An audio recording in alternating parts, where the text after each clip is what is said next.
আসসালামু আলাইকুম, সবাইকে স্বাগতম ফরিদ টেক বাংলায়। আজকে আমি দেখাবো খুব সহজে একটি অ্যাপস ব্যবহার করে বাংলাদেশে তথা পৃথিবীর প্রায় 70 থেকে 80টা চ্যানেল আপনি অ্যাড করতে পারবেন। তো ডিশ সংযোগ ছাড়াই আপনি এখান থেকে বাংলাদেশের প্রতিটা চ্যানেল দেখতে পারবেন এবং কি ইন্ডিয়ার বিভিন্ন চ্যানেল দেখতে পারবেন।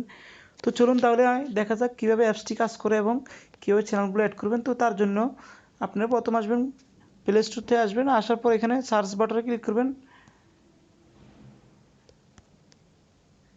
জাগো বিডি বাংলা টিভি অফিসিয়াল। তো এই অ্যাপসটা আপনারা ডাউনলোড করে নেবেন। প্রথমে নেওয়ার পর আমার যেহেতু অলরেডি অ্যাপসটা ডাউনলোড করা আছে, তো জাস্ট আমি এখন ওপেনে ক্লিক করব। এখন তো এই অ্যাপসটার সুবিধা হচ্ছে এই অ্যাপসে কোনো অ্যাকাউন্ট করা লাগে না। যে কেউ এখান থেকে আপনার যে কোনো টিভি, বাংলাদেশে যে কোনো টিভি, আপনার যে কোনো নাটক, যে কোনো কিছু এখান থেকে দেখতে পারেন, লাইভ দেখতে পারেন সরাসরি। দেখতে পাচ্ছেন জাগো বিডির যে অ্যাপসটার হোম পেজ, এটা আমার সামনে শো করতেছে। তো এখানে আপনার সেটিংসগুলো আগে দেখিনি। এখানে অল চ্যানেল আছে, এখানে রেডিও আছে, নিউজ পেপার আছে। তো এখানে আপনার একটা অ্যাপসের মধ্যে সবগুলো সুবিধা, টিভিও আছে, রেডিও আছে, নিউজ পেপার আছে। এখানে সেটিংসে কী আছে দেখি আমি। সেটিংসে আছে জাস্ট আপনার এদের ভার্সন রয়েছে 6.7 তারপর আপনার এদের সাথে যোগাযোগ করতে পারবেন, লাইক ইউজ। তো আমি যেহেতু আজকে কীভাবে এটা কাজ করে তাই আমি দেখবো আগে রেডিও, কোন রেডিও এখানে আছে। তো এখানে দেখতেছেন এবি রেডিও, আল কোরআন, বাংলা রেডিও, এখানে বিভিন্ন রেডিওর নাম আছে। এগুলো সবগুলো এখানে লাইভ শো করবে। তারপর এরপর যেটা আছে সেটা হচ্ছে নিউজ পেপার।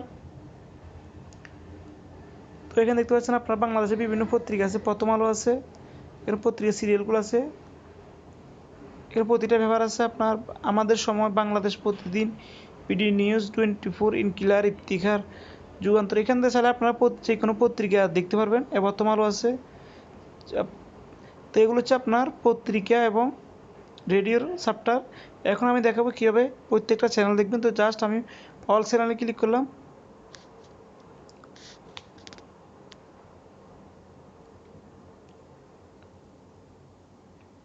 তো অল চ্যানেলে ক্লিক করার পরে এখন দেখতে পাচ্ছেন 71 বাংলা, তারপর এখানে সিটির নাম যেগুলো আছে এগুলো আনন্দ, এগুলো হচ্ছে ইন্ডিয়ার বেশি আনন্দ, আপনার আনন্দ হৃদয়ের কথা, আনন্দ টিভি, আল জাজিরা। ইন্টারন্যাশনাল আছে ATN Bangla, ATN news, Asian TV. তারপর হচ্ছে আপনার SD Bangla, Bangla vision, Bijoy TV. এখানে প্রত্যেকটা বৈশাখী টিভি আছে, বিটিভি আছে, সোনি আর্টস আছে, channel 24, DBC news, independent news, Dawn, এগুলো পাকিস্তান একটা নিউজ। তারপর আছে ইরানের নিউজ, যমুনা টিভি। এখানে অনেকগুলো প্রায় 100-র উপরে চ্যানেল আছে এখানে।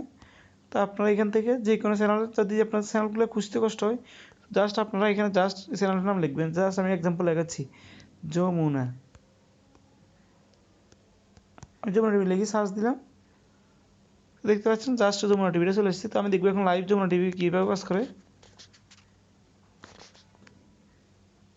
তো এখান থেকে আপনার যে কোনো জায়গায় যে কোনো বসে আপনারা এখান থেকে চ্যানেল করতে পারবেন, লাইভ দেখতে পারবেন। দেখতে পাচ্ছেন এটা এখন লাইভ দেখাচ্ছে সরাসরি। আপনার এখানে টাইম শো করছে, ওই নিচে দেখতে পারবেন আপনার 6টা 6 মিনিট 49 সেকেন্ড। তো আমার উপরে দেখেন, স্ক্রিন রেকর্ডিংয়ে দেখেন 6টা 7 মিনিট। তো এটা এখনকার নিউজ, সরাসরি নিউজ দেখাচ্ছে। আপনি এখানে চাইলে আমি চ্যানেল সময় টিভি দেখতে পারি এখন। তো জাস্ট আমি এখন সময় টিভিতে ক্লিক করলাম। তো দেখতে পাচ্ছেন এখন সময় টিভিটা শো করতেছে 6টা 7 মিনিট 18 সেকেন্ড। এখান থেকে চাইলে আপনি প্রতিটা চ্যানেল দেখতে পারবেন। এটা সুবিধা হচ্ছে আপনি যে কোনো জায়গায় দেখতে পারবেন। কারণ হচ্ছে আপনার বাসায় হয়তো ডিসি লাইন আছে, কিন্তু হয়তো কোথায় গেলেন, গাড়িতে গেলেন, তখন আপনার নিউজ দেখা দরকার। তো তখন আপনি কীভাবে দেখবেন সরাসরি নিউজ? কারণ অনেক সময় ওয়েবসাইটে লিখলে ব্রাউজারগুলো অনেক সময় লাগে, আপনার মেইন সঠিক লিঙ্ক পাওয়া পর্যন্ত আপনি লাইভ দেখতে পারবেন না। কিন্তু এখানে সুবিধা হচ্ছে আপনার মাত্র একটি অ্যাপসে আপনার প্রতিটা নিউজ দেখতে পারবেন। তো আমি জাস্ট এখন চ্যানেল 24-এ গেলাম। তো চ্যানেল 24 দেখতে পাচ্ছেন আপনার চ্যানেল 24 লাইভ নিউজ দেখাচ্ছে। এখানে প্রতিটা নিউজ দেখতে পারবেন, আপনার নিউজ পেপার দেখতে পারবেন, পত্রিকা দেখতে পারবেন, অডিও দেখতে পারবেন। তো সবার কাছে একটা রিকোয়েস্ট করবো, ভিডিওটি যদি ভালো লাগে অবশ্যই একটা চ্যানেলটি লাইক করবেন অবশ্যই, এবং কমেন্ট এবং সাবস্ক্রাইব করে রাখবেন। আপনাদের একটা সাবস্ক্রাইবের কারণে আমার নতুন ভিডিও করতে উৎসাহ হয়। তো প্লিজ সবাই একটা সাবস্ক্রাইব করে রাখবেন। আর ভিডিওটি কেমন লাগছে অবশ্যই কমেন্টে জানাবেন। ধন্যবাদ সবাইকে।